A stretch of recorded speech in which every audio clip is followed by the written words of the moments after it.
So yun, I earn $30 per hour as a social media manager or social media lead for coffee industry publication. So sa United States to, and ito yung contract. So compute natin. So $30 per hour times 55 atang dollars ngayon. So 1.6 every hour. Meron akong 1.6 and maximum of 10 hours times 10. So sa 10 hours, meron akong 16,500. So ganun yung pwede mong kitain as a social media manager.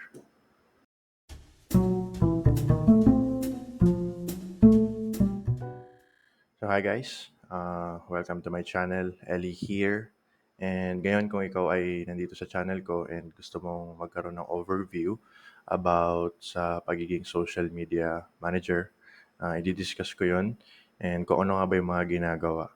So ako, nag-start ako as a social media manager, I think 4 years ago.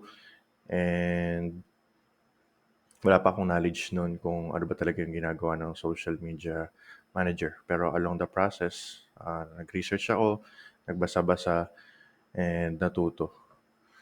So, ano nga ba yung social media manager? So, social media managers are ordinarily responsible for developing strategies to increase followers, creating and overseeing social campaigns, product content, reviewing analytics, and communicating with key stakeholders in the company. So, simple lang naman, no? Kung ikaw yung taong mahilig mag-Facebook, mag-Instagram, mag-TikTok, yan, maybe this job is for you. So, walang ano dito, walang degree na hinahanap, pero may mga certain skills na magagamit mo. And i-discuss ko rin yun mamaya. Pero bigyan ko lang kayo ng overview pa kung ano nga ba yung ginagawa ng social media manager. So una is ikaw yung responsible for developing strategies to increase followers. So when we say followers, these are people or audience na fit dun sa company. For example, ikaw ay nagbebenta ng coffee or yung business ng client mo is more on coffee industry. So yung followers mo, ang goal mo is ma-increase yung followers mo na mahilig doon sa coffee. So bakit? Anong point nun? Ang point nun is the more the meron kang engagement, the more na meron kang followers sa business page mo is solid yung credibility mo as a company. And some clients, ganun yung hinahanap nila. And kaya ako nasabi na inline yung followers mo doon sa industry or sa minamanage mo na business is kasi para meron ding conversion na tinatawag. And pangalawa, you are creating and overseeing social campaigns is ikaw din yung nagmamanage ng mga content. So yung content mo ba kailangan mo isipin kung engaging ba, kung ito ba informative ba, kung ito ba yung gawa mo ba is catchy. So mga ganong bagay. Producing content, ganun din, ikaw din gagawa niyan. Example, infographics. Ang goal ng infographics is to educate. And as a social media manager, hindi ka lang naman magpo-post dyan ng mga products with price. Kasi ang mga tao ngayon, ayaw na nila ng binebentahan sila. Ang gusto nila, sila yung bumibili. So, paano mo gagawin yon? Isa sa mga strategy na ginagawa ko is through education or educating your followers or your audience. And paano ko ginagawa yon? So, nagpo-produce ako ng content na helpful sa kanila, nakakatulong sa kanila, and at the same time, nakakatulong din sa business. So, reviewing analytics is titignan mo naman yung engagement, kung marami ba yung likes ng nagawa mo, ano ba yung content na nagawa mo na nagkaroon ng maraming, alam niyo yun, engagement, comments, likes, shares. So, ganun, kailangan mo i-review yun. Kasi kung paulit-ulit ka lang gumagawa ng content, pero wala kang analytics, so parang lang nagsasayang ng oras at ng pera, 'di ba? Ang goal ng social media manager is to increase yung social media presence ng business. So, mahalaga na alam mo kung paano babasahin yun. And siyempre, lastly, you have to communicate with key stakeholders in a company. So, ibig sabihin, yung kung ano man yung decision sa gagawin mo or content na gagawin mo, ipapublish mo, make sure na inline yon sa goal ng company. And mahalaga yun kasi ang kada pag-post mo is you are representing the brand or the identity of the company. Next. So, social media manager duties and responsibilities. So, using social media marketing tools to create and maintain the company's brand. So, marami tayong social media marketing tools na pwedeng gamitin and mamaya i-discuss ko yun sa next slide. Pero, ang sabi ko nga, ang pinaka-main focus mo rito is to maintain the company's brand, yung identity nila, yung social presence nila. Pangalawa is working with marketing professionals to develop social media marketing campaigns. So, social media management, manager, marketing, inline pa rin yan sa marketing. So, when we say marketing, you are marketing a specific product. Ibig sabihin, ina-advertise mo, sinesell mo, you let the people know that you have this kind of product. Ba? Pangatlo is interacting with customers and other stakeholders via the company's social media accounts. So, syempre, isa sa mga responsibilities mo rin is yan, sumagot sa mga comment, sumagot sa mga private message, and the same time, 'di ba, siyempre bukod sa ang goal mo is ma-increase yung social presence nila, is magkaroon din ng conversion yung ginagawa mo.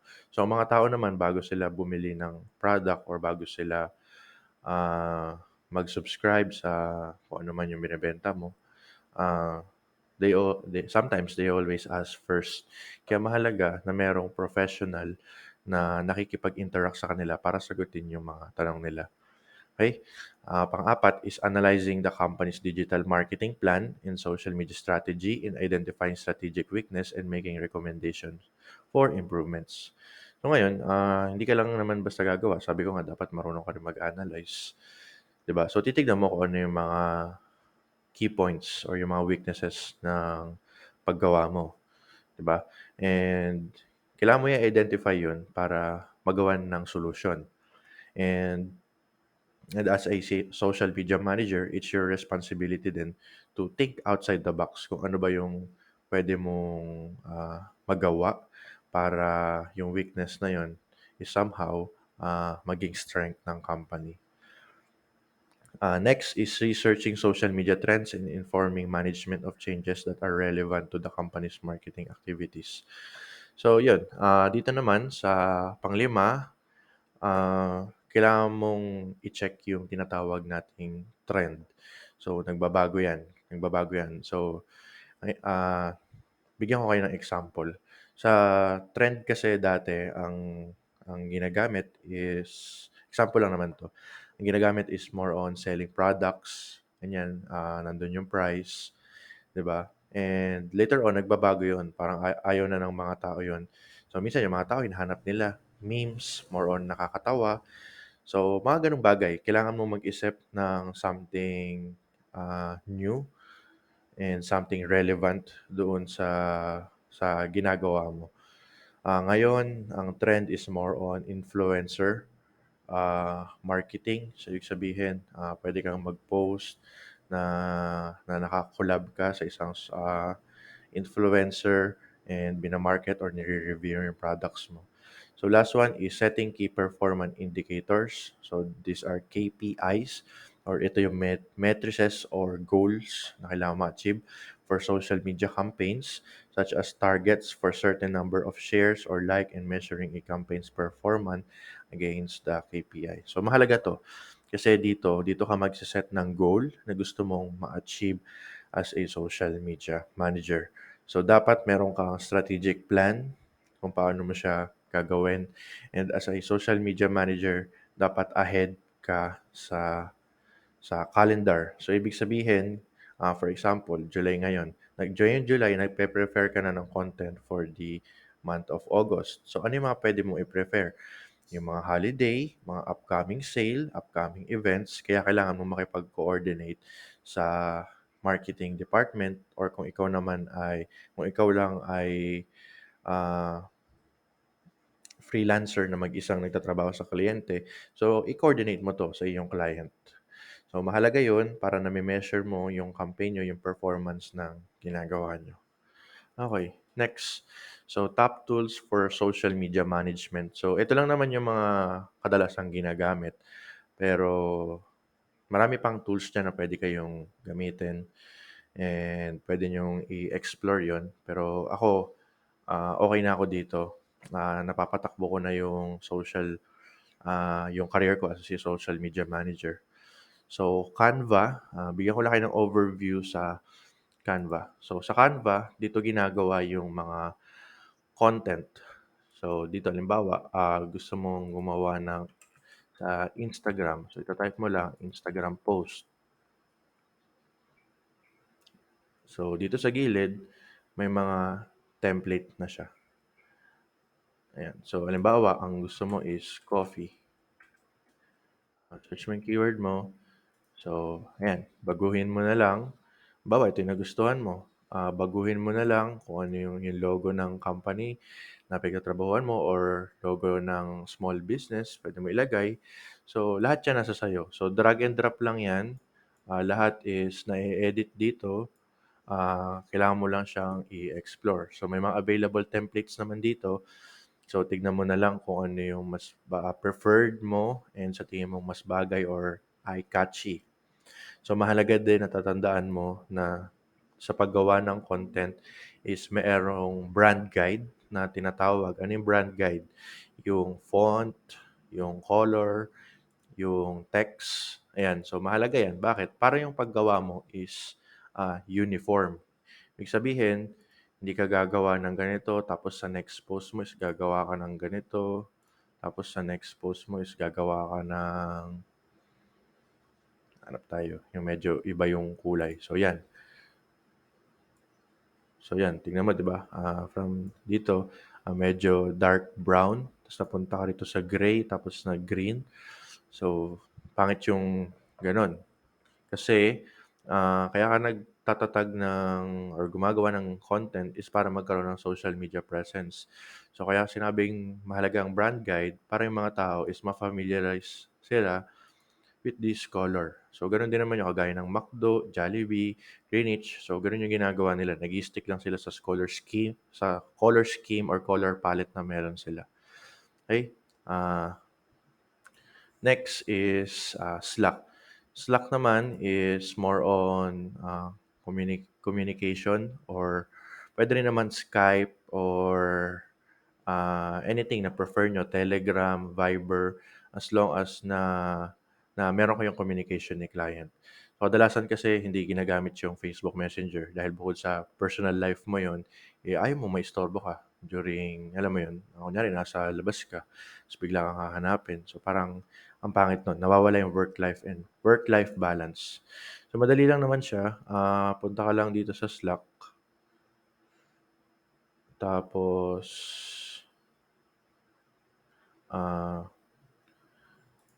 yan, login ka lang. Ako ginagawa ko, sign in with Google. Kino-connect ko yung Google ko. Then pagka-connect, so ayan, example lang naman 'to.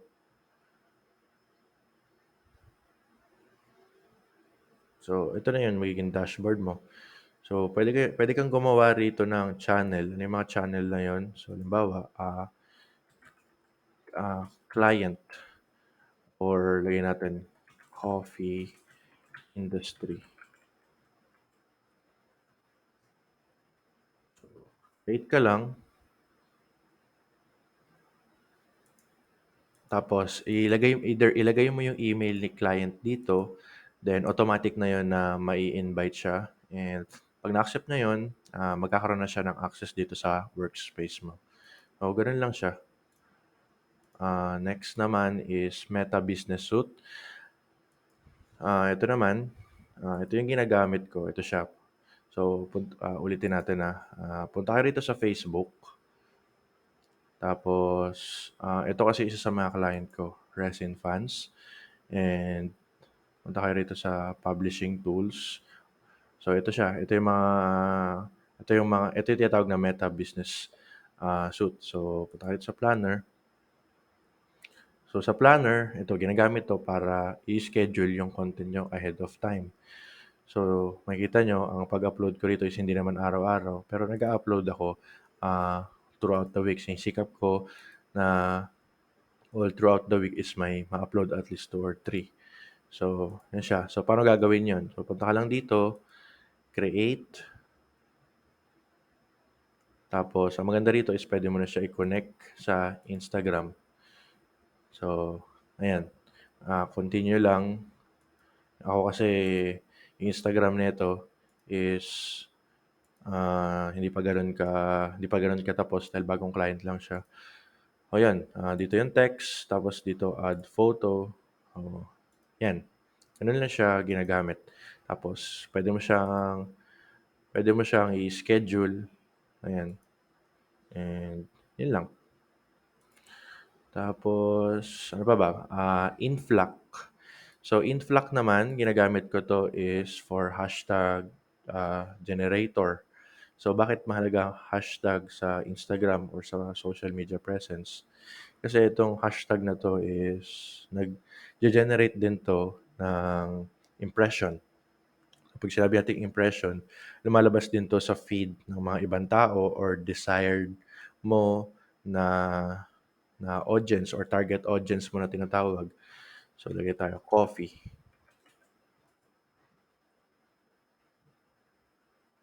So, ayan, pwede mo na siyang gamitin. So, ang ginagawa ko, naglalagay akong limang rare, tapos limang average, tapos limang frequent. So, nililimit ko lang siya sa 15. Pero pwede niyong baguhin 'yan, nasa sa inyo 'yan kung may hashtag kayong gustong gamitin, wala namang problema 'yan. So, copy niyo lang siya.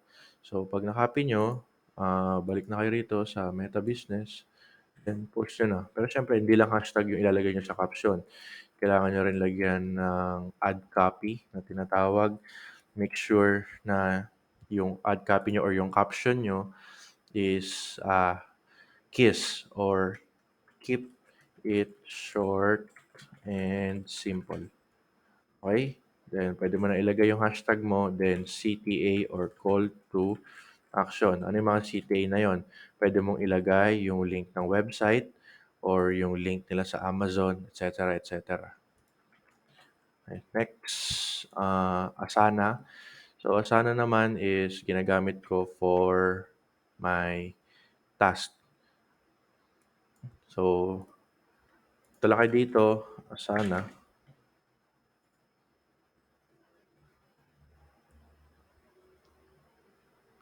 So, ayan na siya. Sign up lang kayo, connect lang din ang email. So, sa mga projects, punta ka dito sa may task. So, ganito lang siya. Dito ko lang, para consider Asana as your project dashboard para maging organized kayo at alam nyo kung ano yung uunahin. Madali lang, lagay nyo lang yung title ng anong gagawin nyo. Assignee, pwedeng kayo or kung may team kayo, lagay nyo lang. Due date, mahalaga yan kasi magno-notify yan through email. Projects, kung meron kayo iba't ibang projects na hina-handle. So, descriptions or notes na pwede nyo ilagay. Then, ganun lang. So, pwede rin itong ma-access ni client. So, make mo lang siya na public. Tapos, pwede mong share mo to, bigay mo yung link sa kanya. So, Control V. So, ayun na. Automatic na yon na pag in-link ni client yon, automatic na nang makikita yon. Okay, so how to find a client as a social media manager? So, siyempre alam mo na yung job responsibilities, yung duties, yung tools na ginagawa. So, it's time na siguro para humanap ng client 'no. So, may apat akong bagay na ginagamit dito. Number one is yung Facebook groups. So, punta tayo rito sa Facebook groups. So, ako, halimbawa ito isa 'to sa mga group na mare-recommend ko kasi yung community na 'to is, magagaling yung moderator, yung admin. So, walang mga scammers na nakakapasok. So, dito sa Facebook group, hanapin niyo lang 'tong magnifying glass icon, then search niyo social media manager or yung keywords, social media manager. So makikita niyo, ayan, looking for social media manager, to questions, ito looking for social media manager. So message niyo lang sila, yan. Puwede niyo silang directly message o gano'n. So kung may iba kayong alam na groups, so puwedeng-puwede niyong gawin yung strategy na ginagawa ko. LinkedIn naman is dito. So ito yung LinkedIn, para siyang Facebook pero more on, professional. So halimbawa, eto si Christopher Hamel. So lumabas siya sa feed ko, ang ginagawa ko is check ko yung profile niya. So kung makikita niyo na may message, button, puwede niyo siya i-message, 'yan. So puwede niyo siyang i-message. So isip lang kayo ng subject and compose your message. So mamaya bibigyan ko kayo ng overview kung paano ko ba ginagawa yung mga cover letter ko. So, pero ang pinaka-key relationship sa ganito is first, build a relationship with them. Wag muna kayong o-offer ng service niyo agad kasi, hindi na effective 'yun. So, make sure na you build, you got their trust and at the same time is meron silang value na kukuha sa'yo. So, puwede mo silang tulungan kung may question sila and puwede mo silang alam niyo 'yun, puwede kayong mag-offer ng free consultation, something na gano'n. Next is Google. O sa Google naman, halimbawa ang gusto mo is mga, ano ba, coffee bar. Ang target mo is sa Los Angeles. So dito, so hindi na ako pumupunta rito, mga naka-ads kasi 'yan. Pero dito chine-check ko rito sa may Google My Business. So chine-check ko kung ito naka-add din. So chine-check ko kung ano yung mga coffee shop, kung ikaw ay into coffee, so check check mo yung website nila. Tapos sa website nila, hanapin mo kung merong email. So walang email 'to, hanap tayo ulit.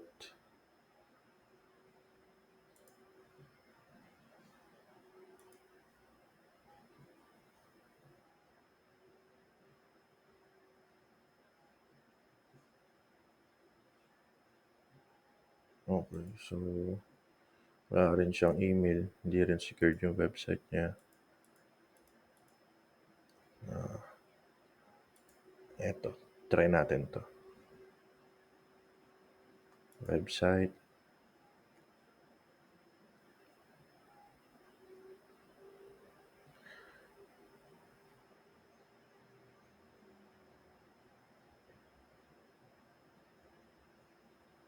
Okay, so wala silang mga email 'no, pero yung iba diyan, ibang website nag-iiwan ng email nila kung paano mo sila mare-reach. So 'pag ganyan, ang ginagawa ko is kina-copy ko 'to, tapos pumupunta ako rito sa Facebook.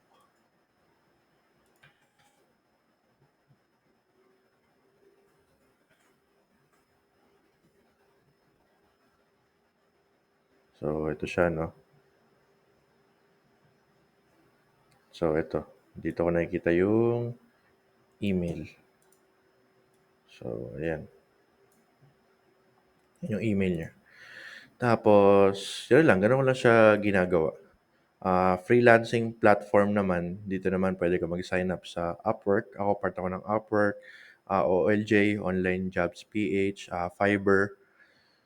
So, i-explore niyo na lang kung paano siya. So, sa Upwork, ganito ginagawa ko. Punta ako rito sa jobs. So, pag nakapag-sign up na kayo, meron na kayong account. So, gagawa rin ako ng separate video kung paano ka ma-approve sa Upwork. So, punta ako sa jobs.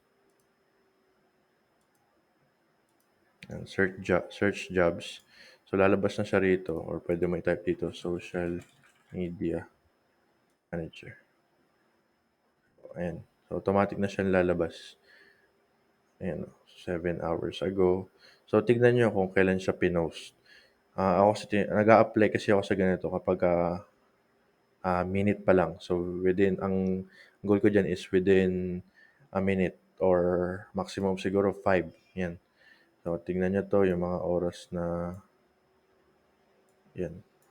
Tingnan niyo 'yan kasi mahalaga 'yan. Kasi 'pag matagal na maliit na yung tsansa niyo na makita pa yung gagawin niyo or yung proposal na gagawin niyo.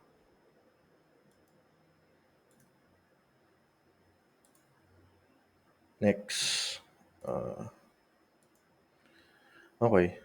So, meron ka ng nakitang client and, meron ka ng overview, may skills ka na, nakapag-research ka na, nakapag-enroll ka na ng mga courses, ganyan, nakapagbasa ka na, and may nakita ka ng client, so may prospect ka na. So ngayon, ang problema, isa sa mga naging problema ko noon and problema ng mga freelancer noon is kung paano gumawa ng simple and concise cover letter. O madali lang naman siya. Kailangan bibigyan lang kita ng mga tips kung paano ko siya ginagawa. Pero again, nasa sa'yo pa rin 'yun kung paano mo siya gagawin, kung paano mo ipo-posisyon yung sarili mo, kung paano mo ima-market yung sarili mo.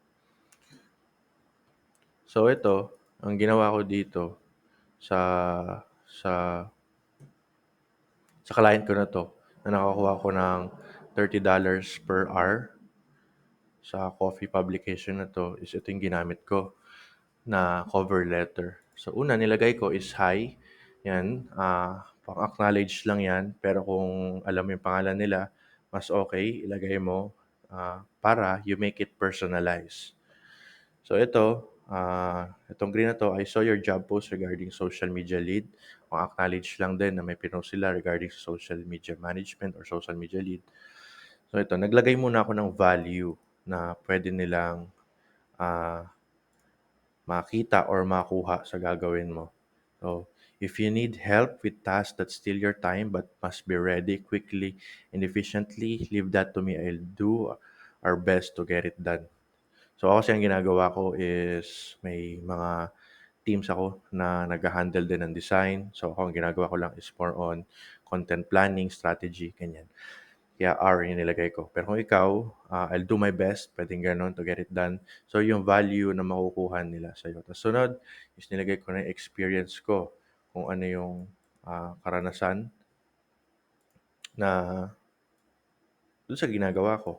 So, I have several years of experience in business administration, development, CRM, analysis, social media management, et cetera. So, nilagay ko yun, yung service ko, yung experience. O gano'n ko siya pino-position, and next is nilagyan ko ulit ng value, pero this time kung mapapansin niyo is, ah, more on ano na siya, 'to, more on ayan, more on sarili na siya. Ibig sabihin kung ano ba yung mga soft skills na meron ako na puwedeng makatulong sa kanya. So, adding a value ulit, pero this time yung kaya mo namang, gawin or ibig sabihin proven tested na meron ka na. So, I am an excellent organizer, reliable virtual support. Bakit? So, you make it for them na kailangan nila yon. Kaya sinabi ko rito, this is what you need para makapag-focus sila sa ibang bagay ng company nila at mapagtuunan pa nila ng pansin kung ano ba yung mga bagay na puwedeng makapagpa-grow ng business. So, naglagay ulit ako ng experience. So, with 5 years of experience, I've done 100 projects the same time as this one. So, ayan. Next is ito, nilagyan ko siya ng call to action. Guys, sobrang halaga na itong call to action na ito. Yan. Bakit? Kasi you are inviting them, you are initiating na ready ka makipag-usap sa kanila and your willingness to work with them ASAP. So yan, are you available for a Zoom meeting so we can discuss this briefly? So ganun ko siya nilalagay. So best, pangalan ko, and this one is your portfolio. So pwede mo nilagyan dito sa gilid na this is my portfolio, this is my recent experience. So pwedeng ganun. So yung portfolio ko, pag kinlik nila yan, ito yung lalabas. So sa nakaraang video ko, diniscuss ko yan kung paano gumawa ng portfolio. Overview lang naman. And yun, so medyo mabagal pa rin siya. So, yun lang, kung may katanungan ka, lahat naman ng link na 'to is ilalagay ko dun sa descriptions below. Kung may tanungan ka, message ka lang sa comment section. And kung natuto ka, pahit naman ng like, subscribe, and the bell button. Thank you.